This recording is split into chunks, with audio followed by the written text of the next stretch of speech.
I am so excited to announce that I have released the first official tarot diagnosis spread book. Tarot and Self-Discovery is a therapeutic tarot journey with over 200 spreads, including over 152 card prompts and over 50 robust tarot spreads. You can purchase a physical copy on Amazon or a digital copy at thetarotdiagnosis.com.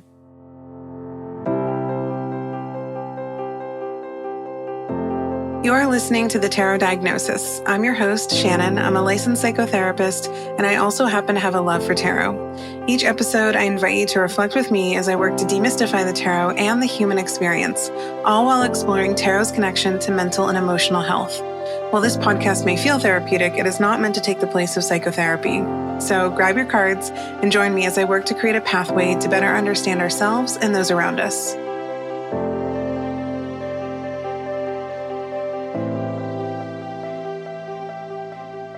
It feels so good to be back recording. I feel like it's been a little while.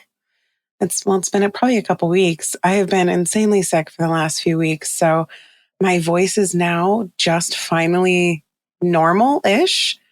So yeah, you all did not want to hear what I sounded like over the last couple weeks. But it feels so good to be sitting down and pulling cards and reflecting. And today's episode is going to be interesting because I'm talking about the mother wound through the lens of generational trauma.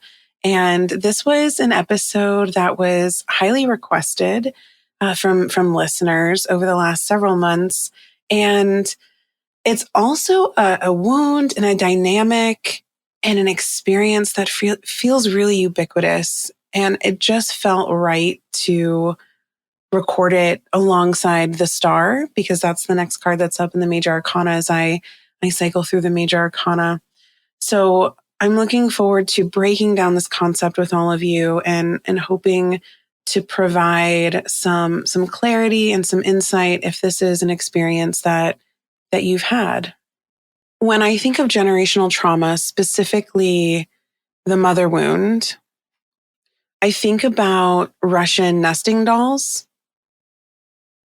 So as we are today, we are the outer shell of these Russian nesting dolls. And then the next doll inside would be our mother. And then inside our mother would be our grandmother, and then our great-grandmother and our great-great-grandmother. And the list goes on. You get the idea. And each inner doll represents a generation that's been encapsulated by pain and struggles and unhealed wounds that then get passed down from mother to child. And this is really similar to the concept of epigenetics, which I'll get into shortly. So I feel like it's also important to note that mother wounds are often unintentional. All of us carry wounds and trauma that are inevitably going to impact the people we love, even though we are desperately trying to avoid that from happening. So a second ago, when I was talking about epigenetics explores how traumatic events can shape our DNA and then be passed down to our children. So a prime example of this is maybe as a child, you experienced a house fire, and navigating that trauma is then imprinted upon you in a multitude of ways. And then 2 decades later, you have a child. And eventually that child begins to grow, and you start to realize that that child has developed a fear of fire, even though they have never directly experienced the fire themselves. And there's, a lot of really great research on this. I highly recommend that you search epigenetics and read up on it. There's, arguments that, okay, well, it's parental behavior that maybe the children are picking up on, but research does show that yes, behaviors learned, and also there is this component of epigenetics. So when I'm talking about the mother wound, I do want to be gentle because I know so many of us never have any intention of harming others, especially our children. And sometimes harm happens anyway. So I would just want you to keep that in mind. And even though the mother wound is often unintentional, there are also times when, unfortunately, maybe it is intentional. So my hope is that the exploration of this topic, especially through tarot, helps bring you all some clarity and comfort. So I'm anchoring this episode today with the star because one, it was next up in the sequence of the major arcana, but also because the star's a beacon of hope. Often in strained parental relationships, specifically the mother wound, it can leave us feeling defeated and broken. And the star is a reminder that we don't have to exist in that space of defeat forever. The second reason is because the star is actually a card of caretaking, which I feel like we don't spend enough time honoring about that archetype. This card speaks not only to the healing properties all around us, but also the opportunities to receive healing from others in general. And then, of course, the star comes after the tower in the sequence of the major arcana. So we, with the tower, we're experiencing the pain and the devastation and the confusion around not having the mother we need. And then the star comes in and gives us the opportunity to figure out how we move forward, knowing that we're not going to get exactly what we need from this person who is supposed to give it to us. This topic is a personal topic for me as well. I have an incredibly complicated relationship with my own mother. On one hand, there's this part of me that even to this day is desperate to have that idealized mother-daughter relationship. The one where the mother has this, profound and unwavering, unconditional love and interest and protection for her child, where she has the desire to fiercely guard and nurture them. And that then in turn would allow the child or me to feel safe to reflect and return that affection to my mother. However, sometimes this just isn't possible. And personally, I know my own mother isn't capable of this due to her own mother wounds and her own trauma and generational trauma. So I've come to accept that I won't ever get what I truly need and want out of that relationship with her. But I've spent years, years finding ways to fill that void. And the archetype of the star is a really beautiful representation of the beginning phases of feeling, that vulnerability as we begin to figure out how we can nurture ourselves and also allow other people, places, and things to nurture us as well. There's also something incredibly healing and freeing when you reach this point of acceptance that your mother will never be what you really need her to be. For decades, I thought something was wrong with me. Why wasn't I lovable? Why was I always the problem? Why am I always the villain? I think that this is usually the foundation upon which the mother wound truly begins as that first scratch, and then eventually it gets deeper and deeper until we allow it to heal and scar over. For those of us with a mother wound, I think the goal at this point is to tend to the wound so that it can finally scar over. I think the concept of the mother wound is so profound and poignant because it serves as this primary crucible for our psychological and emotional growth, development, and nurturance. But when that maternal caregiving is compromised by factors like neglect or emotional unavailability, enmeshment, or abuse, that's when the wound begins to develop. And we actually see this in the reverse Six of Cups because the parental figure is attentive, nourishing, has healthy boundaries, and is able to provide the child a sense of safety. There's a space in this card, or the space that's created in this card feels like one of growth. There's a lot of foliage. There's a giving that's happening, and there's no exchange. The parental figure is the one giving to the child. So there's this sense of safety and security, and there's also physical space between these two people. So there's the representation of healthy boundaries as well. However, reverse, this doesn't happen. And it often leaves the child feeling scared, unsteady, anxious, and then eventually like a burden because they have needs that are not being met. So they start to think that it's wrong to have needs. As I was thinking about some of the main reasons or avenues to the development of a mother wound, I had 4 kind of main areas that I was focusing on. And then it hit me. I realized that each of these areas or pathways led me to a reversed queen, which felt so fitting. So I decided to apply kind of the 4 ways that we can develop a mother wound to each queen reversed. I want you to keep in mind, though, that it's often a compilation of these avenues, these pathways that create a true mother wound. It's not always just one. I mean, it can be, but it's not always just maybe one experience.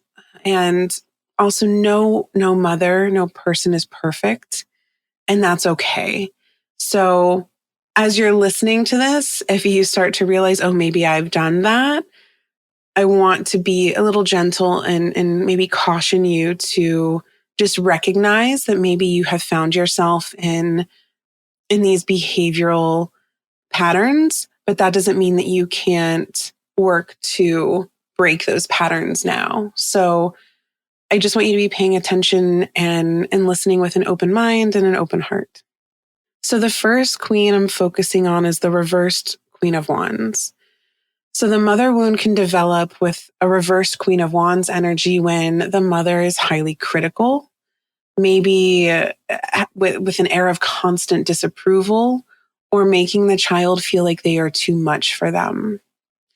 So upright, the Queen of Wands embodies this passion, creativity, like vitality, very, very lively, very excitable, eager to hold space for somebody, eager to celebrate their child.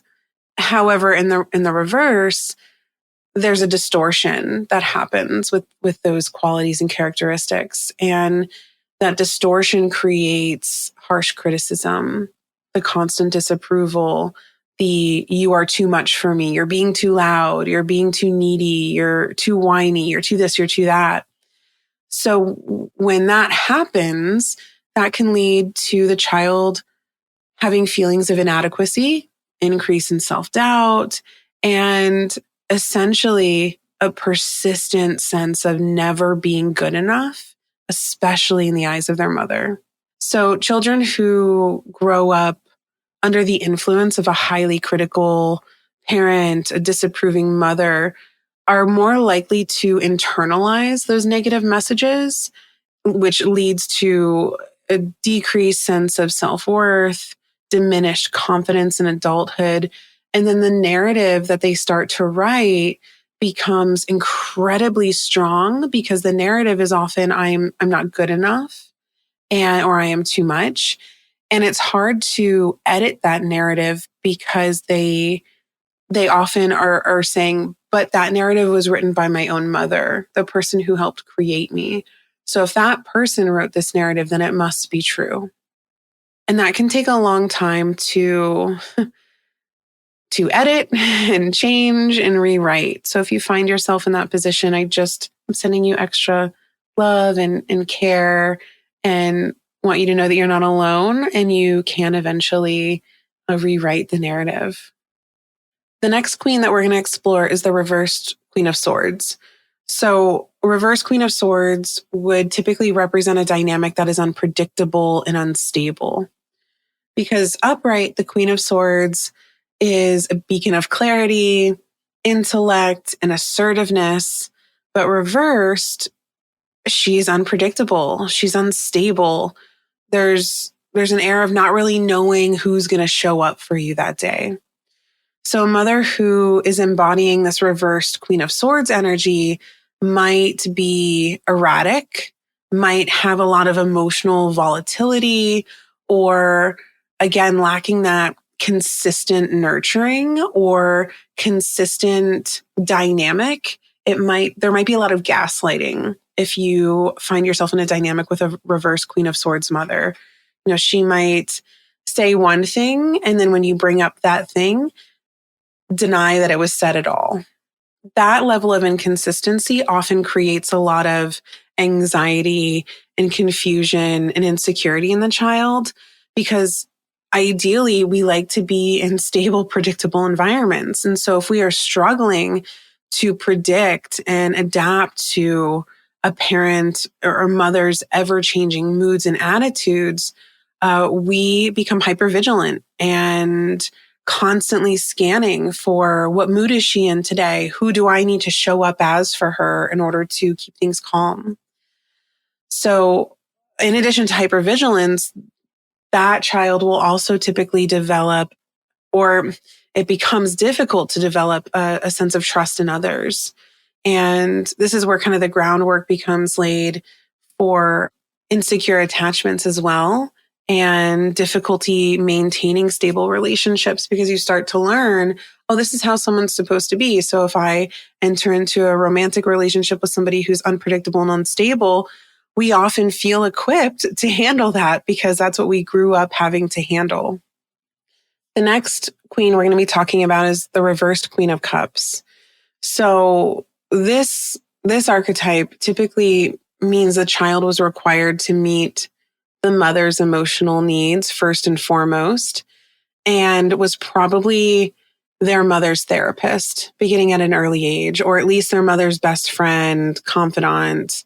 So upright, we know the Queen of Cups is this symbol of emotional nurturing. It's the epitome of empathy and intuition. Reversed, though, the mother typically is relying on her child to fulfill her own unmet emotional needs. And then this role reversal I was talking about occurs where the child then becomes the mother's caretaker or therapist or best friend, confidant, instead of being the one receiving the nurturing, supportive, unconditional love that they need for a healthy development. So what happens with this, the wound that's created, is the child then starts to feel overwhelming guilt and obligation, and often emotional overwhelm because they're a child, not fully developed, having to caretake, understand, and navigate really deep, big adult emotions and dynamics and situations. So they're often trying to grapple with this burden that's been placed upon them of having to meet their mother's needs when they don't have anyone even telling them that it's okay for them to explore their own needs and have their own sense of autonomy and how to take care of themselves. So here you are as a child, no one's telling you how to care for yourself, but yet you're supposed to care for this adult. And this can leave you in a really vulnerable state and can feel really scary, because here's your parent, incredibly emotional, unstable, asking you for support and guidance. And you're like, well, if I'm taking care of my mom and my mom's supposed to be taking care of me, who the hell is going to take care of me? And that's when we start to feel like, oh, wow, we exist just to take care of others. All right. So the final queen we're going to be talking about is the reverse Queen of Pentacles. And this dynamic is when there hasn't been comfort provided or security and reassurance has been withheld from the child. So upright, we know the Queen of Pentacles embodies stability, nurturance, and abundance. But reversed, those qualities are lacking or withheld. Usually there's a sense of emotional neglect or deprivation in the child. This is similar to the Queen of Cups. A mother who embodies this reverse Queen of Pentacles energy, though, typically fails to provide the necessary levels of comfort or security. Maybe the mother was gone. Maybe she wasn't actually around when you needed her. Maybe the child would wake up and, the mother wouldn't be home. And this usually leads the child to feeling incredibly insecure and unsupported. And this can foster feelings of abandonment, loneliness, and also a pervasive sense of emptiness. So that's more of like the emotional component here. Physically, we might actually feel abandoned if, our mother wasn't there to give us food when we were hungry, or we woke up from a bad dream and she was nowhere to be found. Whereas the pervasive sense of emptiness comes from that loneliness and that abandonment. As a result of this, the child then typically develops maladaptive coping skills, as they were not taught how to care for themselves in these moments. They were in survival mode. So they might either have over reliance on others or under reliance on others. They might seek excessive validation from external sources or people, or they might just withdraw into themselves as a means for self-protection. So I've highlighted the variety of ways that a mother wound can manifest, from chronic feelings of emptiness, inadequacy, and unworthiness to difficulties forming healthy boundaries and attachments in future romantic relationships. But it can also manifest as this intense longing for maternal nurturance.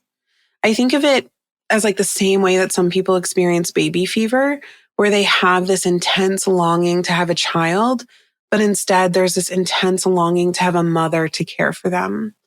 And I think this really speaks to that like primal aching for what we typically know and understand is now an unattainable facet or ideal of unconditional maternal love. And, unfortunately, that ache doesn't ever truly go away, but it does dull over time. So when we talk about healing the mother wound, I'm a firm believer in that healing this wound begins with self-compassion first, and then a lot of inner child work. So I think that we could pair the star with each reverse queen and then their accompanying page. And we can then begin to create a space of healing and nurturance for ourselves. So the pages in tarot represent youthful energy and curiosity and potential, which I feel like makes them fitting for, of course, inner child work. I've done a lot of inner child work with the pages. So it seemed to seamlessly fit in with this discussion today. So I'm going to go in order the same way I did with the Queen. So I want to touch on the Page of Wands first. So with the Page of Wands, we know that archetype embodies enthusiasm and curiosity and this creative expression. But when wounded, we again are usually told like we are too much. And that could be too talkative, too inquisitive, too energetic. And those messages that we likely received from that reverse Queen of Wands energy essentially stifle our natural exuberance and vitality for life, which then just leads to feelings of shame or inadequacy. But if we pair the star with the Page of Wands, we can start to discover ways to reclaim and validate our active imagination, our inherent curiosity and friendliness, or desire to talk and reflect. And when we work with these archetypes together, it can help encourage us to also seek out folks who hold space for us when we are in that energetic field. Folks who encourage and nurture maybe that spirit within us and want to honor and acknowledge our uniqueness and our talents and our exuberance without judgment or self-criticism. So you might want to spend some time in reflection of who has celebrated me, who has encouraged me to be this part of myself that I wasn't allowed to be growing up. Next, we have the Page of Swords. So the Page of Swords represents a thirst for knowledge, again, more curiosity, our ability to communicate our thoughts and express and be curious about what things mean. But when that part of us is wounded from the reverse Queen of Swords, we might feel like we've been dismissed or belittled. Maybe we weren't smart enough, or we were made to feel stupid, or that our ideas were silly, which then leads us to doubt our own worth or ability, or even just whether or not we are valid in our thoughts. And over time, our confidence is eroded by this experience. And we lose a sense of self-efficacy. We lose our ability to authentically express ourselves. And we almost become like a shell of who we are. But if we pair this with the star, along with the Page of Swords, we can start to reclaim that part of ourselves as well through seeking out, again, supportive and validating relationships or experiences where we are allowed to share our thoughts and ideas without fear of judgment or rejection. Typically, this can start in therapy because your therapist is going to hold an unbiased, safe space for you. But it can also start with friends or relatives or neighbors or teachers who have shown that they're wanting us to embrace our perspectives and our thoughts and our insights, and have shown that we are able to trust that they are actually enjoying our time and believe that we are meaningful to the world and to them. Okay, let's move on to Page of Cups. So we know that the Page of Cups embodies, emotional depth and sensitivity and intuition and curiosity about all of that.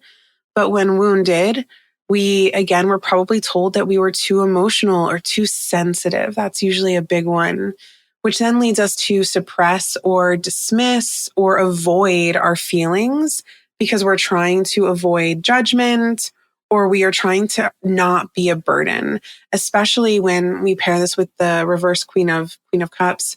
If we had to be our mother's therapist or our mother's confidant or best friend, we learned early on that our feelings had to be pushed away because the feelings of our mother took precedence.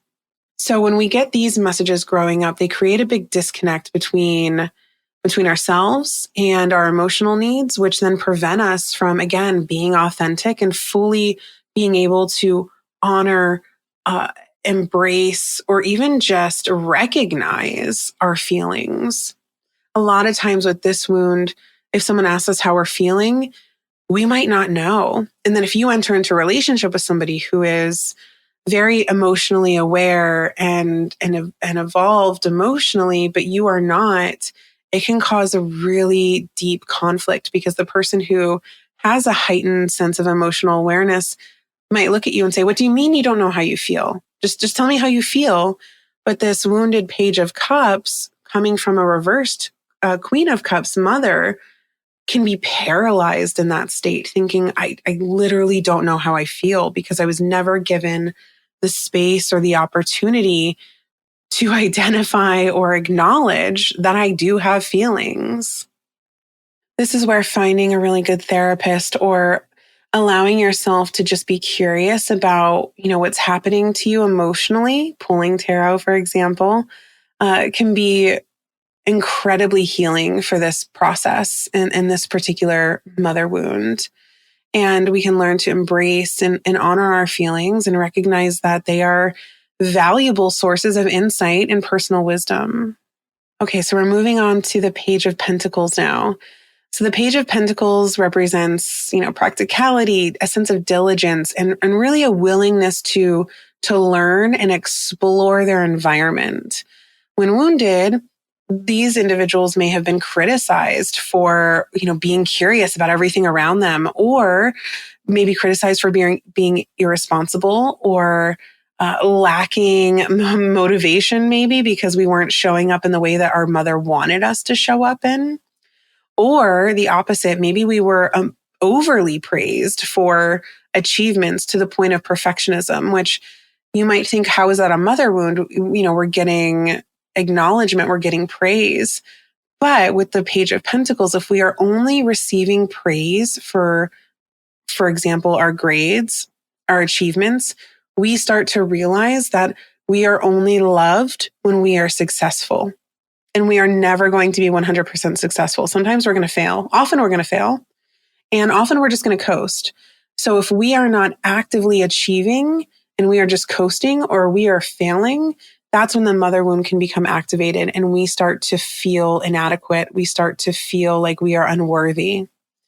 And so these, usually inadvertent messages create a sense of pressure to be constantly excelling, fearing failure, which hinders our ability to develop a healthy sense of autonomy and just reality in terms of how the world functions and how we function in the world.